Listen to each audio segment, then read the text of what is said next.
Hi friends, and welcome back to the channel. If you're new here, my name is Ebony. I'm a furniture artist and I specialize in taking neglected pieces of furniture and turning them into something beautiful. So my mother-in-law found this dresser on Facebook Marketplace. There were 2 dressers sold as a set for $25. Thought that was a great price, but the pictures didn't do any justice. There was pictures of one dresser and not the other. And ultimately, I have a garage and a shed full of furniture, so I didn't want to buy anything else. But a couple of days go by and the seller reached out to me saying I could just have them for free. And I couldn't pass that up, so I picked up both dressers. Once I got the tall boy home, I realized it was in bad shape. It didn't have any drawer tracks, and I just really didn't want to invest my time or my money. So I ended up reselling that for $10, which ultimately covered the cost of gas to get the dressers. And so now I'm just going to get into this Facebook Marketplace flip. So let's get into it.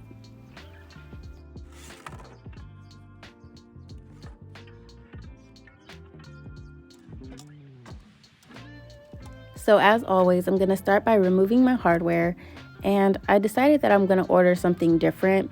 Now you could always reuse your hardware and maybe just spray paint it to give it a fresh look, but this really isn't my favorite hardware style. It's just a little bit too dated for me, and I'm just going to order something different. I'll be sure to link that down below if you guys are interested, but just keep that in mind if you ever want to cut on your cost.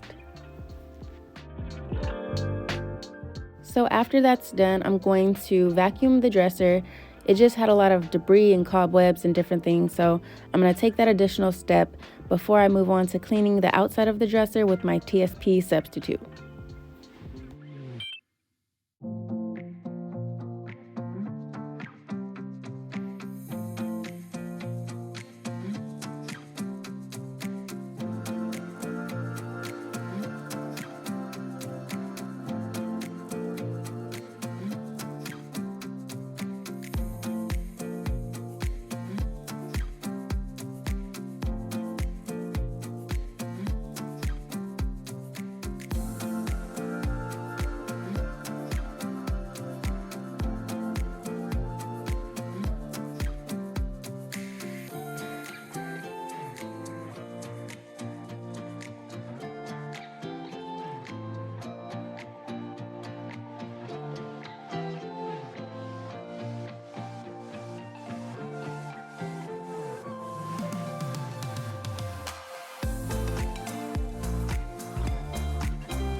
Okay, so moving right along, I'm going to fill in these hardware holes using my Bondo.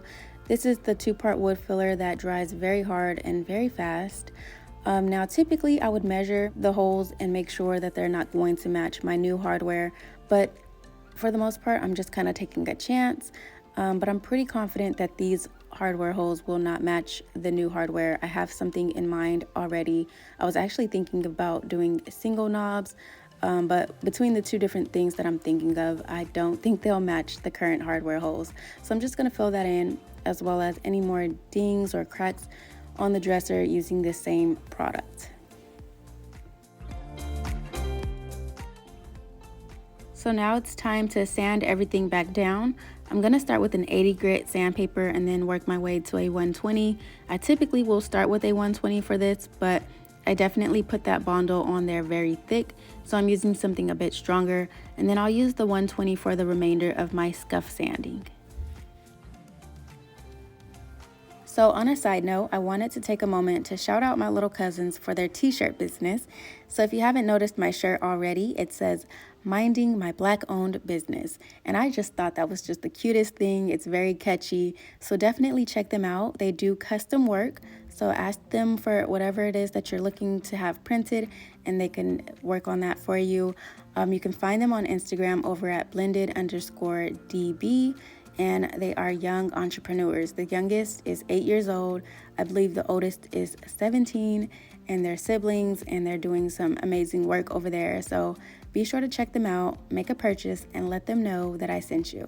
I'll also be sure to link them down below.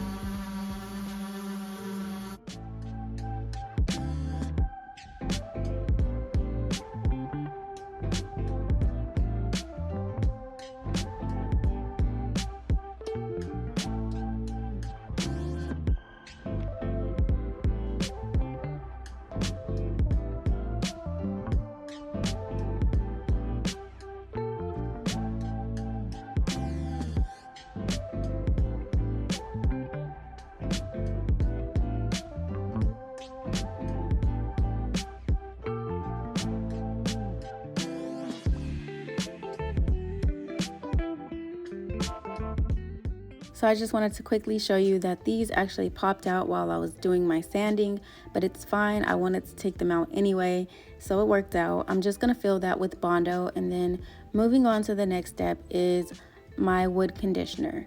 So I am gonna stain the top in a separate color. I already wiped back all of the sanding dust, and now I'm just taking a foam brush and my wood conditioner and just applying this all over, and that's gonna wrap it up for today. This particular wood conditioner needs 8 hours to dry in between the stain application, so that's what I'm gonna do, and I'll see you guys tomorrow.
So here I am taping everything off, and then I'm going to move on to my primer. I'm using my Zenbin primer and then my Harbor Freight spray gun. I'm going to go ahead and strain this primer through this strainer, and then I'm going to wipe back any excess dust off of the drawers just to be safe. I've already wiped them back with a towel, but I just like to take these extra steps. If you see some excess dust blowing in the back, some of it is on the concrete. But yeah, I'm just gonna do that just to make sure everything is nice and clean, ready for my primer. So with this primer, it dries really, really quick. It takes only about an hour to dry, but you're gonna want to sand in between primer and paint. Anytime you're adding any layers of anything, you really want to sand. So I'm using a 320 grit sandpaper when I do my sanding. Just use something very fine. You could probably use a 400 grit if that's what you have, but just make sure you're not skipping that step because it definitely makes a difference in the end.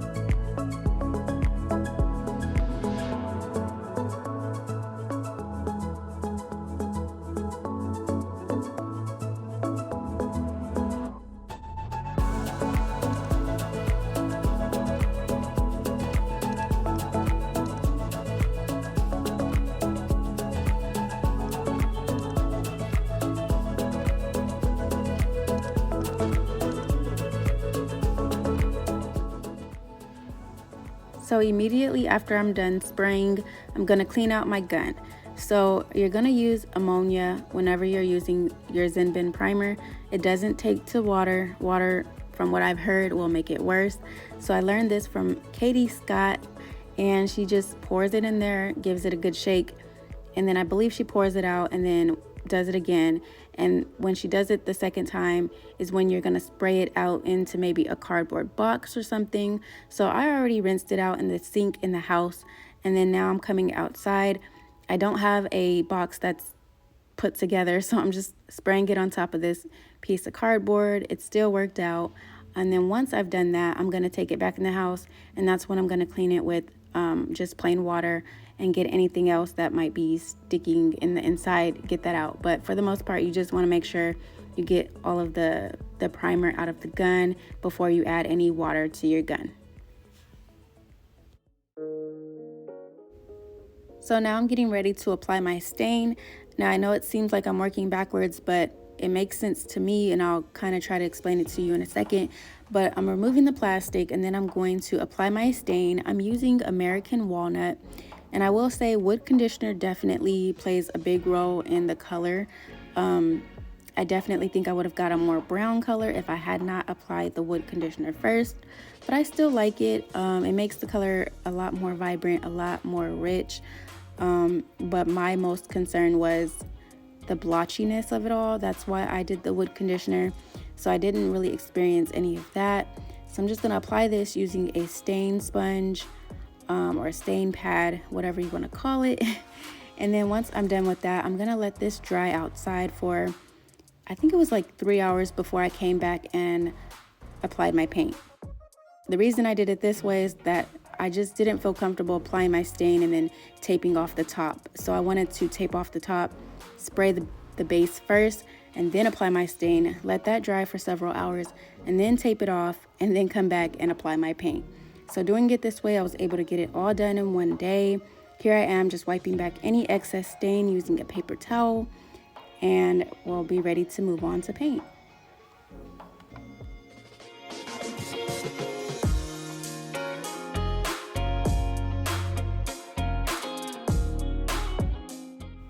So the paint selection process is typically one of the hardest parts of this entire process.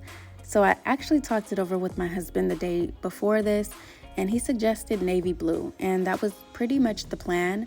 But when it came down to it, I backed out because I just felt like navy blue looked too much like black, and I've been doing a lot of black hair lately. So I was gonna go with a teal color, and then ultimately I ended up just picking something that was more of a true blue. And this is called, I'm gonna put it on the screen, Kensington Blue. This is Kensington Blue by Benjamin Moore in a satin finish in their Command paint. So honestly, at this point, I'm not really in love. I don't even know if I'm in like, but as I look at it a couple days, it might begin to grow on me. So you guys can let me know your thoughts down below. It won't offend me either way. I know that there's a customer out there who will love it, but right now it's just not my favorite.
So I ended up applying 2 coats of paint. I typically do the second one off camera, but I did do that, and now I'm ready to go ahead and seal off the top of this dresser.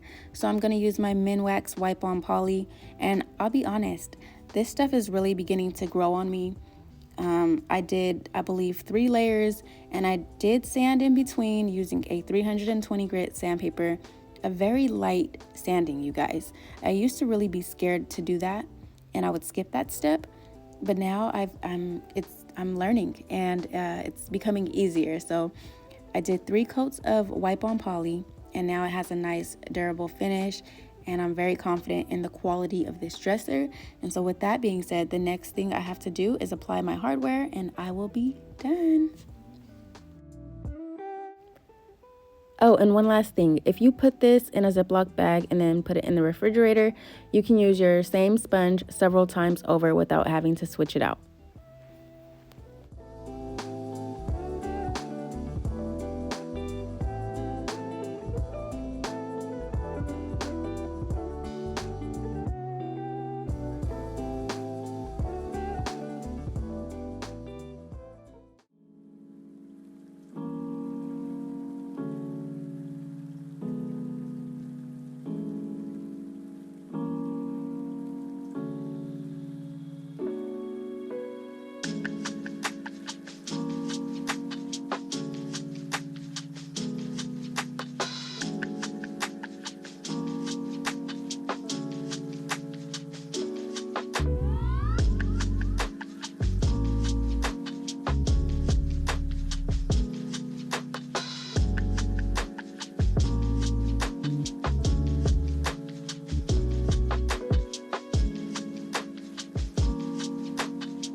Thank you all so much for making it to the end of this video. And as always, if you have not done so already, please be sure to check out my last upload.